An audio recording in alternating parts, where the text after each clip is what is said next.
ایزم مثل سایر زنها مجازات کامل در 100 شلاق میکنه.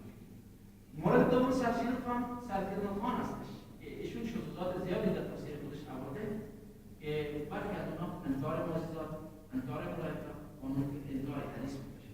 ایشون معتقد هستش که حدیث واحد اصلا حجیت نداره و همین را دلیل قرار میده برای انکار معجزات پیامبر اسلام. ایشون معتقد است که هیچ معجزه پیامبر اسلام در قرآن ذکر نیامده به جز انتشاب کامل. اونا تعبیر دیگه داره که مربوط به قیامت میشه و ایشون دیگه یک موضوع دیگر است که خبر واحد ما رسیده و خبر واحد در مورد اعتقادات حجیت نداره و همچنین در سایر موارد نمیتونیم ما را حجتش کنیم. سوم یکی از مفسرین دیگر به نام سید کرمشاه ازهری هستش. ایشون یک شیوه جالب به کار برده در ترجمه قرآن. ایشون اون آیه که گفته ان فتحنا لك